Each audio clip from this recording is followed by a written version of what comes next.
G'day punters and welcome to the Wild West, brought to you by Betfair Australia. Jump on the hub, get all the smart stuff. As always, joined by D. Cripps. Cripper, how are we and how excited are we about this card? I feel like I need some enthusiasm to lift me. Well, if you want some enthusiasm, you've come to the wrong place because this card's an absolute Barry Crocker, isn't it? It's a Barry Crocker. I like Barry Crocker. I'm looking forward to Bunbury a lot more already, and I haven't even done the form yet. Bunbury's been a tough old track for you this season, but yeah, I'm not too far from you, but I think we might have found a couple we don't mind later in the day. And the good thing about some of these sort of cards is you can have a shop on Betfair as the meeting progresses and sort of see how things change in pattern plays and a couple of bets present. But let's quickly touch on last week. We had the 4 races we bet on between us. We were aligned with Madame Torio in race 3.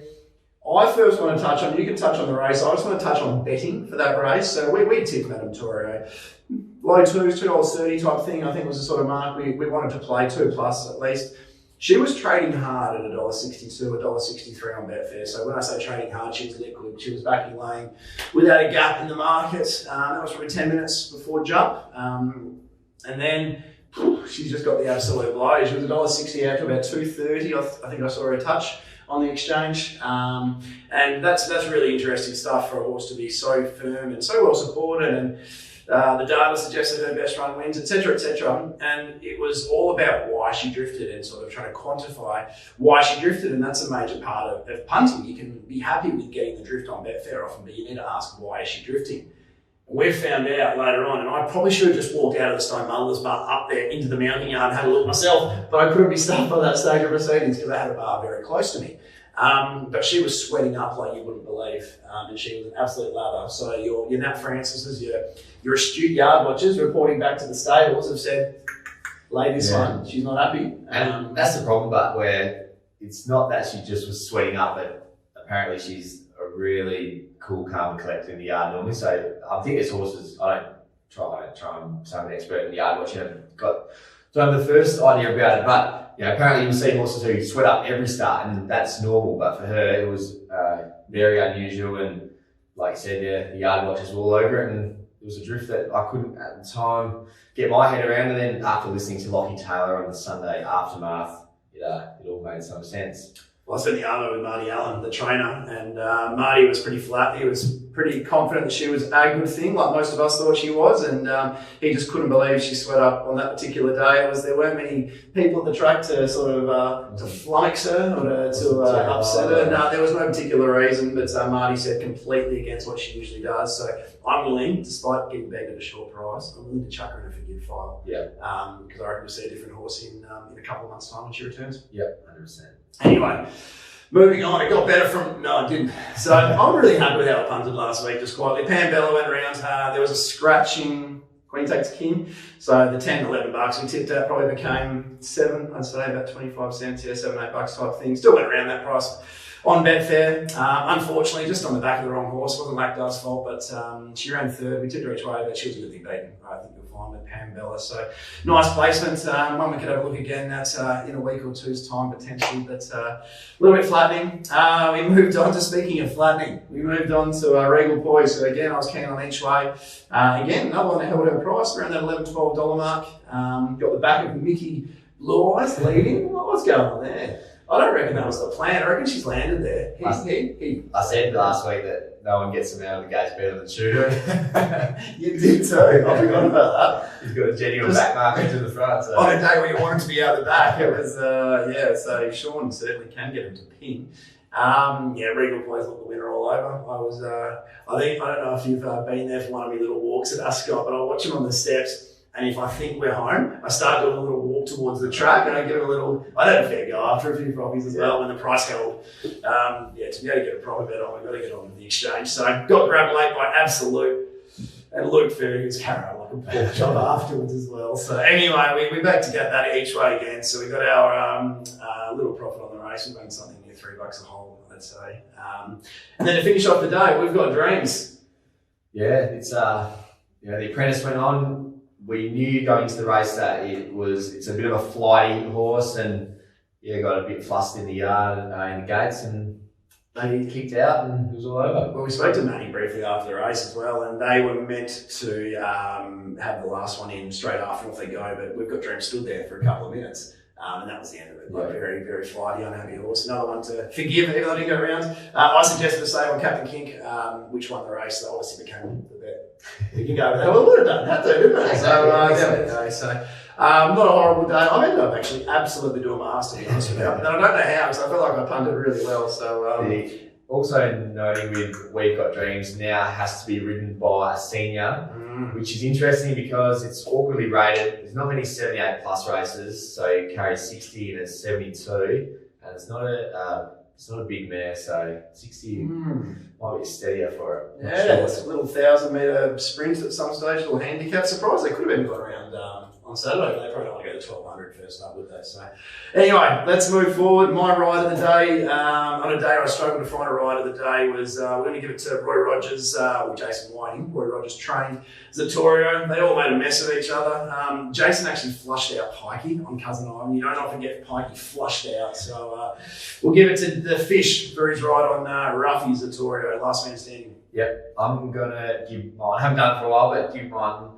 to a rider who actually didn't win the race, but that is Jerry Noski. Now, bit of an encouragement award too, though. When you speak of the top jockeys in WA, Jerry's name probably doesn't come to the front of your mind, but her ride on Overthought, she was 3 back the fence, and I actually thought she was a bit stiff, because in the steward's report said she was held up, but I didn't see that at all. Thought she went from 3 back the fence straight onto the winner's back, as they turned the corner, sort of slide their way through, and wasn't good enough to get there on the line, but yeah, 10 out of 10 from Jerry.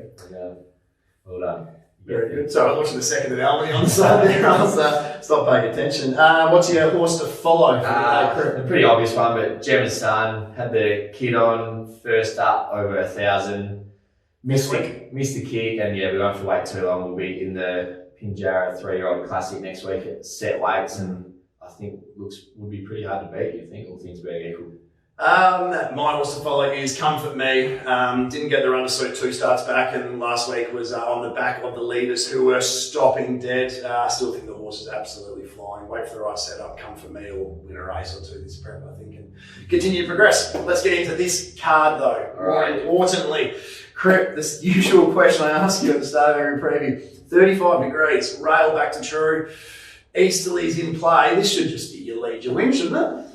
It should be, but we haven't been, hasn't really been working out as planned of late with the track conditions. I think it's got to be a typical Ascot track where you probably see them race on speed and be suited early, and as the day progresses, it will might swing around and be even. So yeah, just even will do for me, I reckon. Yeah, I'm with you there, mate. It's very odd that these Easterlies are playing as fair as they are, but we need to look at the long-term data. But 2 in a row short-term means we have to probably just allow fair and maybe move as the day progresses. I don't have enough interest in the cards to really care what the track does.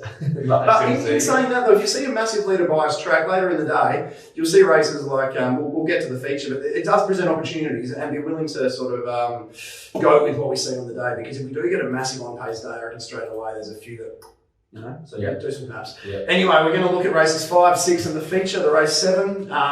Race 5 is a C Corp handicap over the mile. This is a race most people will be $5, $6, $7 a field. Here, Crip, you've found one that you don't mind a little bit of price. Yeah, it's come up above my price, which the horse is Classy Macro. Now look, this race is a 60 plus event on a Metropolitan Saturday card, but really would not look out of place in the provincial or even the country circuit nearly, wouldn't it? Like, you've got some horses coming out from Esperance and down south. So yeah, I'll be Classy Macro. He can mix his form a little bit, but his best is quite good. It's, from a data point of view anyway, his best has a bit of a ratings edge on this lot. Last start drew wide, went back. I thought he hit the line pretty good for a horse who, he's in a get back, flash home type. He just sort of works the line solidly. Matty Derrick goes back on, who's won on him before, draws 5, there isn't a heap of speed. Expect him to be in the first sort of 3 or 4 in running, and from there I'm marking $5 and there's $8 available, so yeah, it's a bet for me.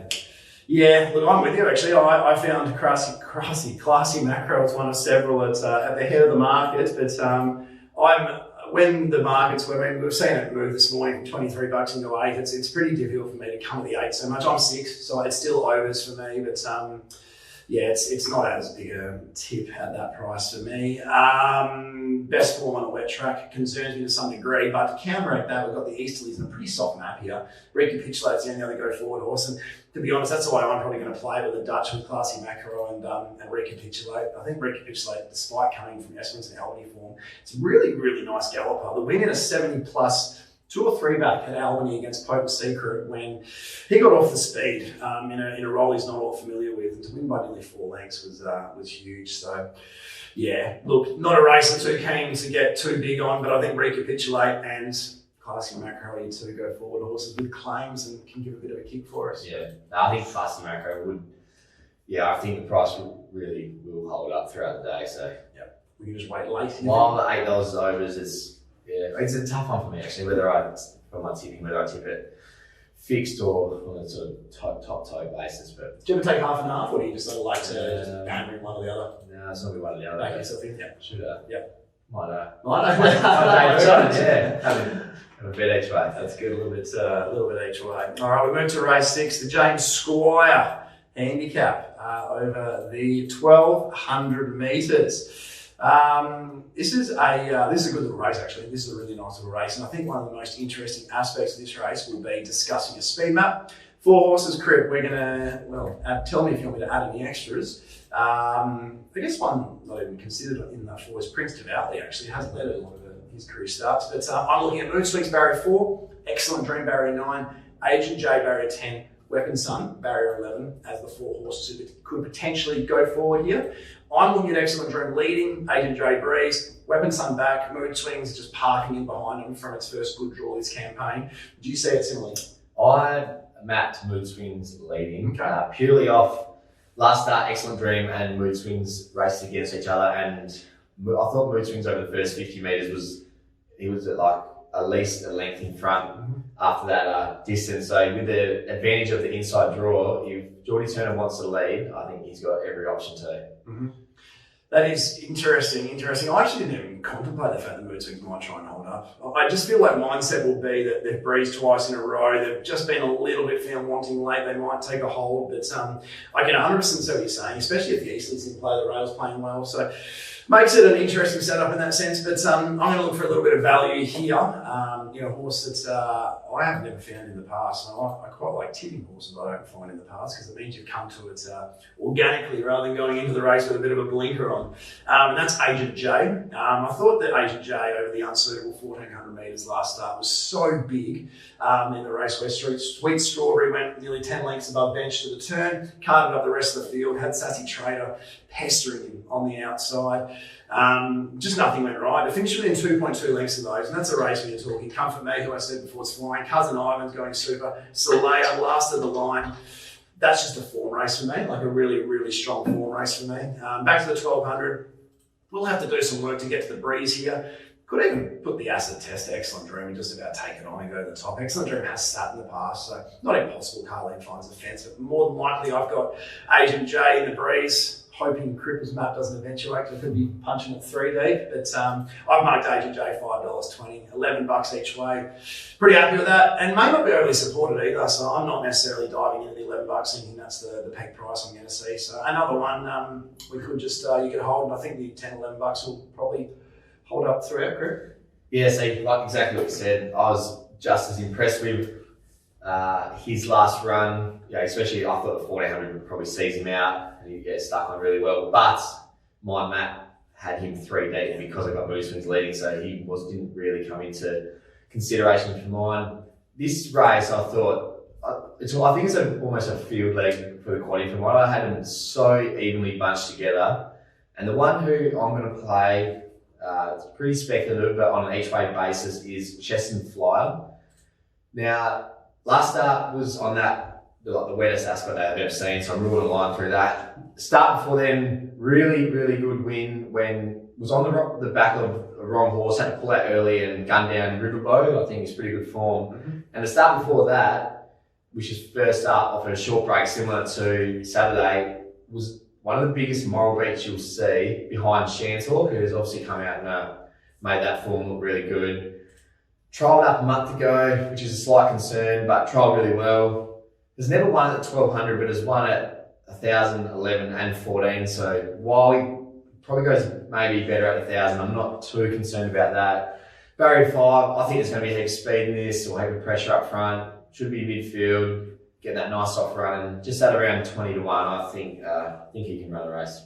I really like that as an each way roughie group. That's yeah, I really like that as an each way roughie. I've got Cheston. Yeah, that's all right. That's what you needed from me, isn't it? I was going to offer you a card on where the mood swings leads or not, but I still like it too. So you probably don't want to bet cartons with me anymore. But no, like what you put down there. I've got Cheston Fly considerably shorter than the $20 that's currently available. So yeah, bit of value. Like this race, like Starglit is 34 to 1. I think he can win. He's been getting jumping well, but being snipped from wide gates. Finally draws closer. I thought Double the Pro was a really good run last start. Same thing. Had to go back from wide gate. Draws well. Will sit nice and handy. Like I honestly reckon, any horse in this race could win. Mm-hmm. I couldn't believe when I was doing the race last night how bunched together I got them. So I always go back and then I try and make sure I've got them ranked in order. And it was so hard to separate, sort of top to bottom, really. Field job for the quaddy. One short even from the map, if Excellent Dream rolls off, gets through. One short was pretty hard to, it's the one you don't like, isn't it? It's the only one you can't have. I walked into the house before and said to Terry, I think every horse in the race can win except for one short. He goes, well, that's my baddie. So I said, well, all right, it's a field lead for me. One short does his best work fresh and a bit stiff not to get past Mervyn first up last campaign. So it'll probably be 50 to 1 lake. It's something you could have something mad on. But bit of value there. Each way, Chestnut Fly Crip and each way, Agent J for me. The last race we'll touch on is the feature race, the Scenic Blast Stakes. Scenic Blast, bit of a champion for Danny Morton. Yeah, before my time. Yeah, he was a superstar. He bled twice. He went to America, because obviously with the bleeding. Oh, yeah. So I think he bled twice. Anyway, that's a story for another day. This is it's a very similar sort of setup to what we saw in the Miss Andretti Stakes a fortnight ago. Mervyn will go to the top from barrier 4. I think that's pretty undoubted. Mia Dolce's in the race, which is really good placement there for a 7-year-old galloper. Mia Dolce, Battle Hero, you think he'll be sort of stalking somewhere around there. Caracapo is beginning race as super at the moment. I think Caracapo, the breezes outside Mervyn, or allows Wrinkly to come across, and Wrinkly lands in the breeze. Caracapo 1-1. From there, Wrinkly is probably one of the biggest notorious layers off on the band. So I think if Jason Brown's patient, he won't have to go around the horse. He'll just have to let Wrinkly come off and go underneath it and go and put the pressure towards Mervyn. I think at the current prices, Caracapo's around that $7.50 mark. You're talking Flirtini at $2.60. You're talking Samarsdale at $5, $6. They're both going to be last and second last over the 1200. There's every chance this race eventuates that way and they storm on past them. But over the 1200 metres, I think you're brave taking those type of prices. That horse is going to be out the back. Caracapo's 8 from 16 over the 1200. This really is his pet trip, and considering how well he went over the 1000 and the 1100 his last two, he's a no-brainer each way selection for me here. So I'm pretty happy having something on Caracapo, who will race on pace and have a nice head start on Flirtini and Samarsdat. And yeah, I'll probably look at that something tiny on Mervyn late if it plays majorly on pace. Yeah. I just don't think Mervyn runs 1100, let alone 1200. Well, I'm going to need to see a nice soft easterly hot rail. It's going to need to be a little travelator, I reckon, down there. But yeah, it's interesting when Jade got off. Sorry, just to add one more thing. When Jade got off, they interviewed the jockeys after the features, and she said he's a 1,000 metre horse only. So up to the 1200. My expectation here is that Jade's going to try and go quite slowly and going to try and get to the front and reef them up a bit. So whether that works in Caracapo's favour, having a head start on back markers coming off a slower tempo, maybe I'm overthinking things there, but I don't know. Caracapo each way, you're getting 750, 250. It's not the type of horse I'd usually suggest it, not to a price I should say, I'd suggest each way up. But I feel like he's so reliable at that price. So I feel like if I just saw the $2.50 Caracapo top 3, I'm going, that's a really good price individually. So each way Caracapo. Yeah, will not be following you on Mervyn, but I can see where you're coming from with Caracapo. I had Flirtini on top, but yeah, she's well under my assessed price. And yeah, same as that's all class, but will probably be, I don't think he can outsprint Flirtini from the back of the field. So Caracapo's the one who will sit up on speed and give you a good sight. Price? It's $7. Okay, Yeah. 480, so a bit more aggressive there. But you know me, when I want to be on a horse, I make sure I price it a little bit shorter, so I'm on. Gee, this will be interesting. Best bet for the day, Crip. What's your best? The only go in classy macro. Yep. It was funny last week. Remember I said I've got 2 that 9 times out of 10 would be, you know, the best any other week. And this one I've got my best. It would not be my best 9 times out of 10, but you got to throw something out, don't you? Yeah, I'm happy to play it there. Yep. Sort of $8 and above. I like that. And Yourself? chest and floor as well. I can give it a double it. 150 to 1. Easy. Agent J each way. Yeah. Will make my best of the day. So yeah, on a day where I think it's pretty difficult, I've marked Agent J 520 and he's $11. So that's plenty. Yeah. No, good. All right. That will wrap up this week. Apologies for the lack of enthusiasm, but yeah, I'm not gonna try and harp on about a card that I'm just not that interested in. But next week is Pinjarra Magic Millions Day, so make sure you tune to that. And that's a card that always I love it. always delivers. Yeah, it'll be a ripper day. You want to hear on the 1-1 this week? The boys have started up a Young Gun series. So first cab off the rank is Riley Morgan. Who, yeah, I love reading his stuff. Seems pretty sharp. It was good. It was really good. Yeah. It was really good. So looking forward to that. Other than that, as always, if you want to see my stuff, 7 days a week and also have a crack at the first prices, then jump onto cripsracing.com. Until then, gamble responsibly.